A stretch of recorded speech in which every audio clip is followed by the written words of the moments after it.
अच्छा, अब हमारे पास टॉपिक है चूज़िंग एन ऑर्गेनाइजेशनल स्ट्रक्चर। अगर हम ऑर्गेनाइजेशनल स्ट्रक्चर की बात करें तो उससे पहले हमें प्लान करना पड़ता है कि कौन सा ऑर्गेनाइजेशनल स्ट्रक्चर हमारे लिए बेस्ट है, तो फिर हम वही चूज़ करते हैं। ठीक है, अब अगर हम इसमें की पॉइंट्स की बात करें, सबसे पहले है small versus large setup. A small factory can work well with a functional structure as the company grows with more products और plants deciding the structure becomes harder. देखो, अगर एक छोटी सी फैक्ट्री होती है तो उसके लिए सिर्फ एक फंक्शनल स्ट्रक्चर जो है वो काफ़ी होता है और किसी स्ट्रक्चर की ज़रूरत नहीं होती।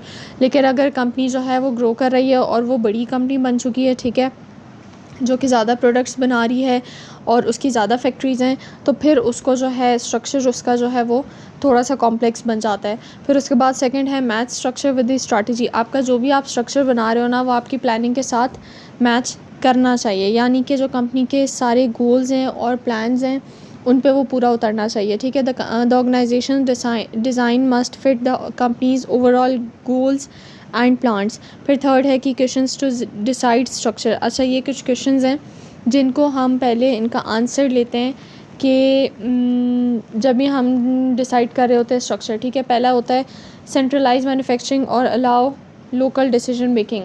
क्या सिर्फ जो डिसीजन होगा वो हेड ऑफिस से ही लिया जाएगा, या फिर हमें डिसीजन की अथॉरिटी लोकल मैनेजमेंट को भी देनी चाहिए। ठीक है, पहली चीज़। दूसरा, how to keep same technology standards across all unit. Technology standards क्या होते हैं, जो कि हम अपनी मशीनरी वगैरह यूज़ कर रहे होते हैं। देखो, अगर एक फैक्ट्री है उसमें पुरानी मशीनें और दूसरी फैक्ट्री है उसमें नए किस्म की मशीनें हैं और वो अच्छा काम कर रही हैं, और पिछली मशीनें जो है वो एक फैक्ट्री में अच्छा काम नहीं कर रही क्योंकि वो पुरानी हो चुकी हैं, तो ये चीज़ नहीं होनी चाहिए। ठीक है, हम कोशिश ये करेंगे कि हर यूनिट में जो है टेक्नोलॉजी स्टैंडर्ड जो है वो सेम रहे। Third, should engineering asset management maintenance stay inside manufacturing or be separate. Stay inside manufacturing or be separate.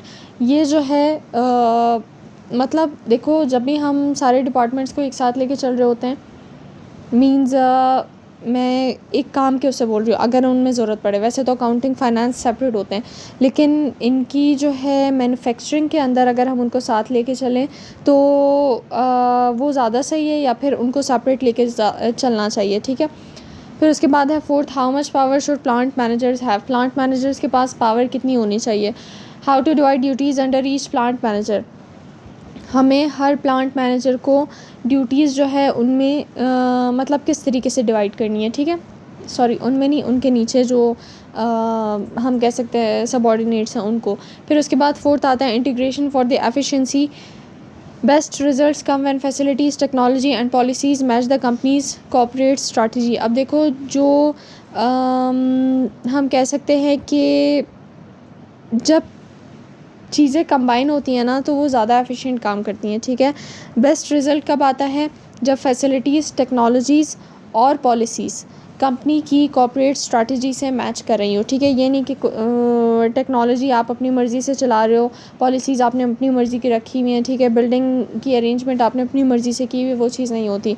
ठीक है, कंपनी का जो एक स्ट्रैटेजी है, जो उसने प्लान किया हुआ है, उसके अकॉर्डिंग हमें हर चीज़ चलानी पड़ती है। ठीक है, तो उसका स्ट्रक्चर हमें देखना पड़ता है, उसके अकॉर्डिंग हमें स्ट्रक्चर देखना पड़ता है। फिर उसके बाद फिफ्थ आता है keep it simple. Structure must stay simple and clear. हमारा जो स्ट्रक्चर होना चाहिए ना, वो सिंपल होना चाहिए और बिल्कुल क्लियर होना चाहिए। ठीक है, उसमें कोई कन्फ्यूजन नहीं होनी चाहिए। और दूसरी चीज़ ये कि हमें प्रोडक्ट फोकस में और प्रोसेस फोकस डिज़ाइन में हमें बैलेंस रखना है। ये नहीं कि हम सिर्फ प्रोडक्ट पे फोकस करें या फिर हम जो है सिर्फ प्रोसेस पे फोकस करें। ठीक है, हमें दोनों पे फोकस रखना है, और ये इंशाल्लाह हम डिटेल में बाद में पढ़ेंगे क्योंकि इसका टॉपिक आगे है कि प्रोडक्ट फोकस और प्रोसेस फोकस डिज़ाइन क्या है। फिर उसके बाद सिक्स्थ आता है right choice is equals to smooth growth. A well chosen structure give stability efficiency and easy expansion. अगर आपने अपना स्ट्रक्चर जो है वो अच्छे से चूज़ किया हुआ है ना, तो आपको उसमें आपके काम में एफिशिएंसी भी होगी, आपका काम इजीली मैनेज भी हो सकेगा और उसमें स्टेबिलिटी भी आएगी, यानी वो लंबे अरसे तक भी आपकी कंपनी ग्रो कर सकती है और आपका काम स्टेबल रहेगा। अच्छा, आप इसमें कुछ इम्पॉर्टेंट एग्ज़ाम पॉइंट्स हैं जिसमें है match structure to company strategy, यानी कि आपका जो स्ट्रक्चर है वो कंपनी की स्ट्रैटेजी से मैच होना चाहिए। आस्क द 5 की questions before deciding the structure. इसमें कौन कौन से आ जाते हैं? सेंट्रल, लोकल, ये भी हमने पढ़ा था, tax standards, integration, manager power, team levels. ये सारे टोटल 5 पॉइंट्स हैं जो कि हमें याद रखने। फिर है keep structure simple and balanced, product versus process.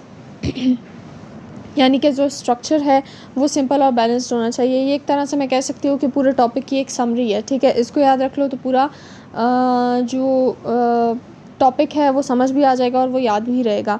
फिर उसके अलावा है good structure is equals to efficient operations plus smooth growth. यानी कि अगर आपका स्ट्रक्चर अच्छा है ना तो उससे आपके ऑपरेशंस भी जो है वो अच्छे से चल सकेंगे और आपकी कंपनी भी ग्रो करेगी।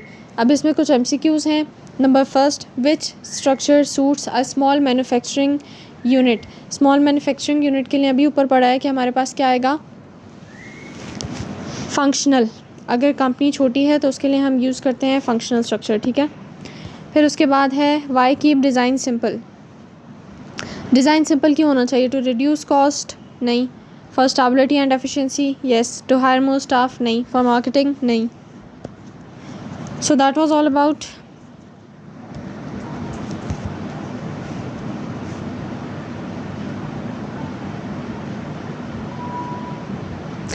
choosing an organization structure, choosing an organizational structure.